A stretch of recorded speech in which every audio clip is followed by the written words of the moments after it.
Back tonight here on In Focus, Trade Union Federation SAFTU is planning a countrywide shutdown on the 24th of August to express its exacerbation exasperation, shall I say, at the unfortunate convergence of things, worsening economic conditions, load shedding, joblessness.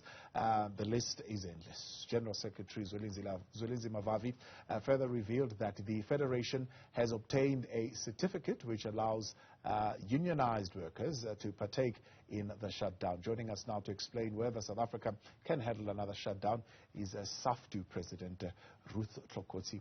Ruth, good evening, and thank you very much for your time and for joining us tonight here on In Focus. Yeah, I mean, others would look at it and say, why is SAFTU calling for this route? Others look at it as disruptive to the economy, does not necessarily serve to better things, but in most instances, these shutdowns continue to worsen the living standards of massive number of people in the country. Food prices go up, interest rates go up, electricity prices go up, fuel prices, everything just goes up the more we shut down this economy.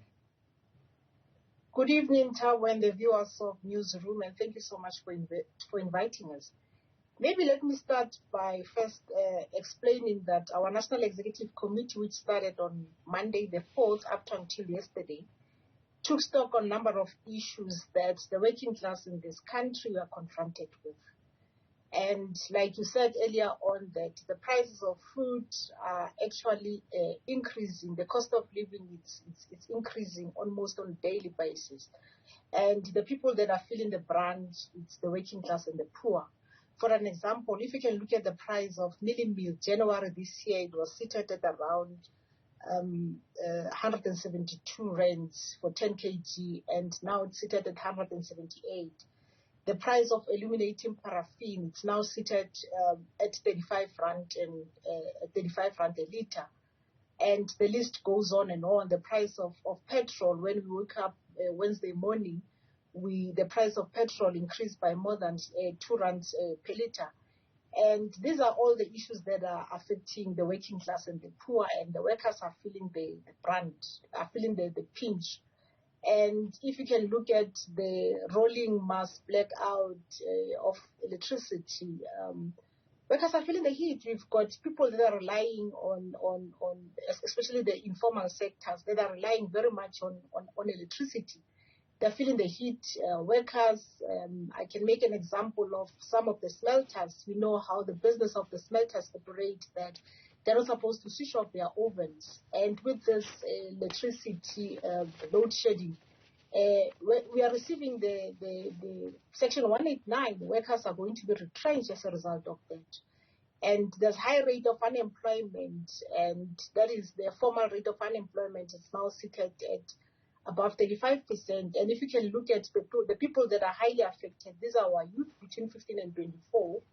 And if we cannot take action out of this thing, I mean, we'll be a society that is failing its youth. And we've seen how crime, as a result of high rate of unemployment, is affecting almost everyone. And we are seeing how our police system, the austerity measures that are imposed by the government system, we are feeling the pitch, the brunt, and to such an extent that the social services are affected as a result of the austerity measure. I think the list is endless. Now, our National Executive Committee has identified 5 campaigns that will be rolling out from now up to until December. But what we are going to do, we've decided that, we've been campaigning, going out in isolation, without necessarily going out like as a collective. We will be calling on the Working Class Summit on the first week of August, where more than 187, these are a working class organization we've been working with in the past.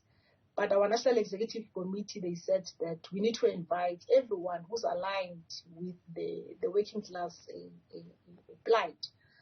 So that as and when we go out on the identified date on the 24th, we are going to make sure that we took almost everyone on board. We will be consulting the Taxis Association, we will be consulting different trade union federations, we will be interacting with political parties that are aligned to the left.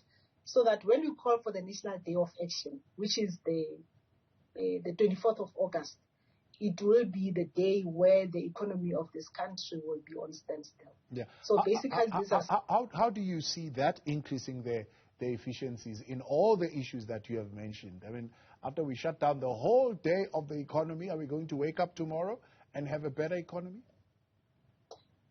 For an example, let me make an example. We have some of the employers that they've approached us.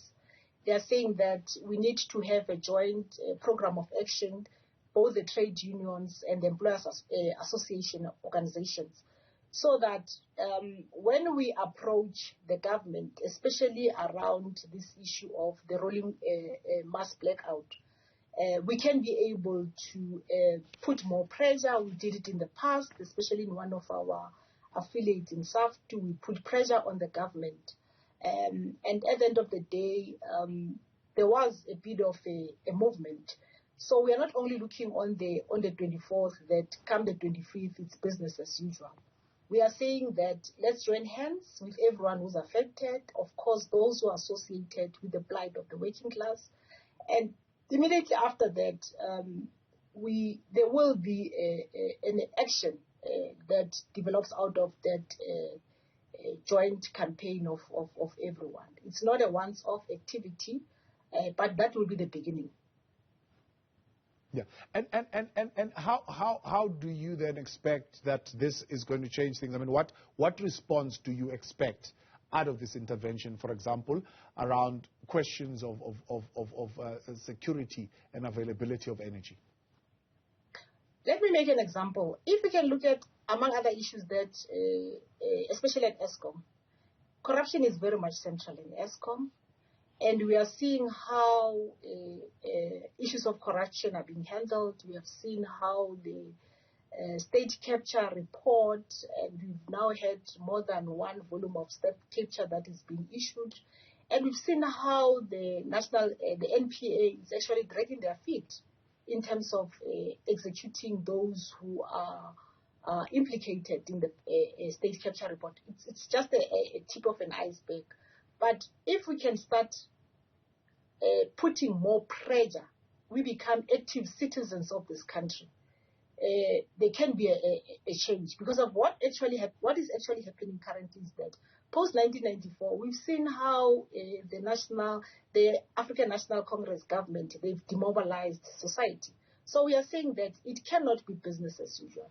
We cannot just fold our hands, whereas we see that this ANC government is taking us back to even before where we were in 1994. So we are saying that we need to put more pressure. And in actual fact, what our National Executive Committee resolved upon, we are calling upon for the removal of this ANC government, because we realize that we cannot be saying that it's only Cyril Ramaphosa. Cyril Ramaphosa, he's representing the ANC, and the ANC is the organization that is putting these policies that are affecting the working class and the poor. So it cannot be that we just fold our hands without necessarily putting pressure. We need to put pressure. We put pressure. There was put pressure before the 1994, and there were changes. So we are saying that the 24th of August, that will be the beginning of more things to come, so that we see changes in the lives of the working class. Ruth, we appreciate your time, and thank you very much for coming on. That is Ruth Ntlokotse, President of SAFTU, on the action that they're calling for coming out of their NEC.